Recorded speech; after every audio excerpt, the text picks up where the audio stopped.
of Rain in the Face, Lakota, Ité Omářažu in Standard Lakota Orthography, c. 1835 September 15, 1905, was a warchief of the Lakota tribe of Native Americans.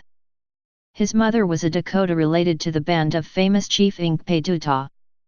He was among the Indian leaders who defeated George Armstrong Custer and the U.S. 7th Cavalry Regiment at the 1876 Battle of Little Big Horn. Biography.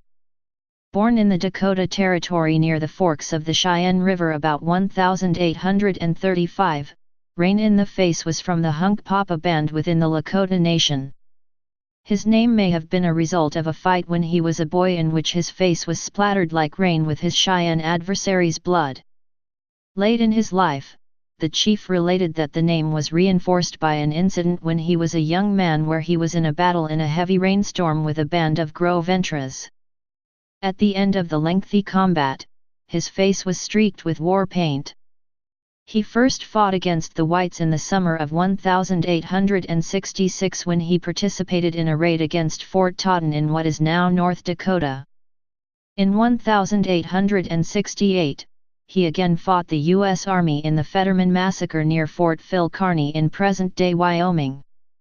He again was on the warpath in 1873 when he took part in the Battle of Honsinger Bluff where he ambushed and killed an Army veterinarian Dr. John Honsinger, an Army private and another civilian near present-day Miles City, Montana. He returned to the Standing Rock Reservation, but was arrested by Captain Thomas Custer in 1874 on orders of General George A. Custer for the murder of Honsinger. He was taken to Fort Abraham Lincoln and incarcerated. However, he escaped, or was freed by sympathetic Indian policemen, and returned to the reservation, then fled to the Powder River. In the spring of 1876, he joined Sitting Bull's band and traveled with him to the Little Bighorn River in early June. During the subsequent fighting at the Battle of Little Bighorn on Custer Hill on June 25, 1876, Rain in the Face is alleged to have cut the heart out of Thomas Custer, a feat that was popularized by American poet Henry Wadsworth Longfellow in The Revenge of Rain in the Face.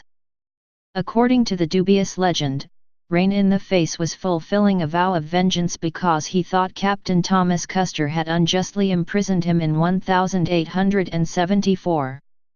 Some contemporary accounts also claimed that the war chief had personally dispatched George Custer as well, but in the confused fighting, a number of similar claims have been attributed to other warriors. Late in his life, in a conversation with writer Charles Eastman, Rain in the Face denied killing George Custer or mutilating Tom Custer. Rain in the Face joined other Hunkpapa as they fled north into Canada, spending the next several years in exile. He finally led his band into surrender in 1880 and was transferred to the Standing Rock Agency the following year. In a census of the Lakota taken at Standing Rock in September 1881, Rain in the Face's band is recorded as numbering 39 families or 180 people. Rain in the Face died in his home at the Bullhead Station on the Standing Rock Reservation in North Dakota after a lengthy illness. On his deathbed he reputedly confessed to a missionary that he thought that he might have killed Custer, shooting him from so close as to leave powder marks upon his face. Please subscribe and thanks for watching.